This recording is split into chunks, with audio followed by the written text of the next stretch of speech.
আমার হাতে যে ইনজেকশনটা দেখতে পাচ্ছেন, ইরেকটাইল ডিসফাংশনে যখন সিলডেনাফিল বা টাডালফিল জাতীয় ওষুধগুলো কাজ করে না, তখন আমরা এই ইনজেকশনটা ব্যবহার করে থাকি। তবে এটি কিন্তু পিআরপি বা পি শর্ট নয়, কিন্তু এটি একটি বিশ্ব স্বীকৃত চিকিৎসা পদ্ধতি। আজকে এই চিকিৎসা পদ্ধতি নিয়ে আমি আপনাদের সাথে কথা বলবো। আমি ডাক্তার মোহাম্মদ আবু নাহিদ, আমি একজন neurologist, male sexual health and male infertility expert.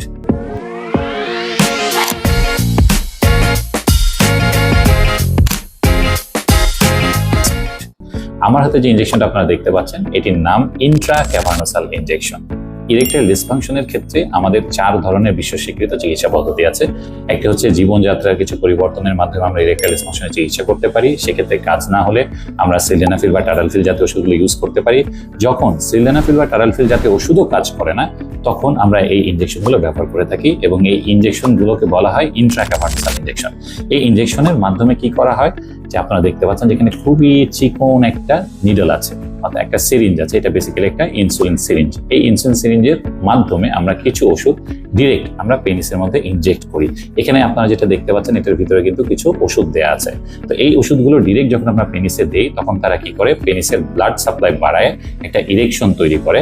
এবং এই ইনজেকশনটা কিন্তু প্রতিবার ইন্টিমেসির 15 থেকে 30 মিনিট আগে ব্যবহার করতে হবে। একবার ইনজেকশনটা ব্যবহার করার পরে যে ইরেকশনটা হয়, সেটা সাধারণত 1 থেকে 2 ঘন্টা স্থায়ী থাকে এবং পরবর্তীতে এটা আস্তে আস্তে আবার ইরেকশনটা চলে যায়।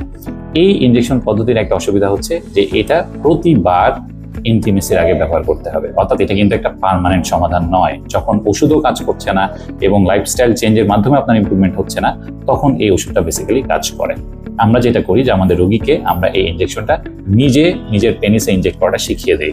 অনেক ক্ষেত্রে যেটা হয় যে পেশেন্টের যে পার্টনার বা ওয়াইফ, ওনাকেও আমরা শিখিয়ে দিই, উনি ডিরেক্ট ইন্টিমেসির আগে এটা পেনিসে ইনজেক্ট করে ফেলেন। এবং এই ইনজেকশনটা ব্যবহার করার পরে কিছু সাইড এফেক্ট হতে পারে। যেমন একটা সাইড এফেক্ট হচ্ছে যে যেই জায়গায় আপনি ইনজেকশনটা দিচ্ছেন সেখানে হালকা ব্যথা হতে পারে। তবে আপনি বুঝতে পারতেছেন যে এখানে যে নিডলটা আপনি দেখতে পাচ্ছেন, এটা খুবই চিকন, তার মানে এখানে যে ব্যথাটা হবে সেটা খুবই সামান্য একটা ব্যথা হবে। 2 নাম্বার হচ্ছে যে আপনি যে জায়গায় ইনজেকশনটা দিচ্ছেন সেখানে পেনিসের চামড়ার নিচে একটু রক্ত জমাট বাঁধতে পারে। 3 নাম্বার সমস্যা হচ্ছে আপনি যদি লম্বা সময় ধরে ইনজেকশনটা দেন, সেক্ষেত্রে পেনিসের গায়ে ছোট ছোট দানার মতো তৈরি হতে পারে।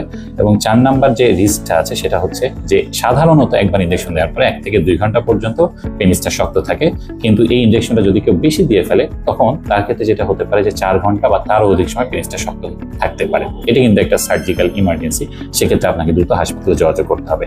তবে আমাদের শেখানো নিয়মে, শেখানোর ডোজে আপনি যদি ইনজেকশনটা দিয়ে থাকেন, তাহলে এটা খুবই চমৎকার একটা চিকিৎসা পদ্ধতি। যদিও এটা একটা স্থায়ী সমাধান নয়, তবে যাদের ক্ষেত্রে পেনিসে অনেক ড্যামেজ হয়ে গেছে এবং দেখা গেল যে ভাস্কুলোজেনিক ইরেকটাইল ডিসফাংশন বা রক্তনালী খুব সরু হয়ে গেছে, তাদের ক্ষেত্রে এই ইনজেকশনটা ব্যবহার করে তারা বেশ ভালো ফল পেয়ে থাকেন। এবং আমার কাছে 84 বছর বয়সী চাচাও আছেন যারা ইনজেকশনটা ব্যবহার করছেন। এবং আরেকটা সুবিধা হচ্ছে যে যাদের হার্টের অসুখ থাকে, তারা যেহেতু সিলডেনাফিল টাডালফিল ওষুধগুলো খেতে পারেন না, তাদের ক্ষেত্রে কিন্তু এটা একটা খুব ভালো সমাধান।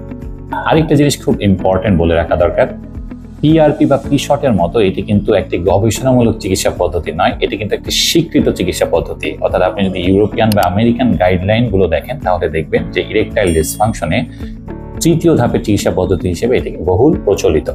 সুতরাং যাদের ক্ষেত্রে সিলডেনাফিল টাডালফিল খাওয়ার পর ইমপ্রুভমেন্ট হচ্ছে না বা পেনিসে অনেক পার্মানেন্ট ড্যামেজ দেখা যাচ্ছে, তাদের ক্ষেত্রে এটি খুব ভালো একটি সমাধান। আজকে এই পর্যন্তই। পরবর্তীতে অন্য কোনো একটা ভিডিও নিয়ে আপনাদের সামনে আসবো। সবাই ভালো থাকবেন।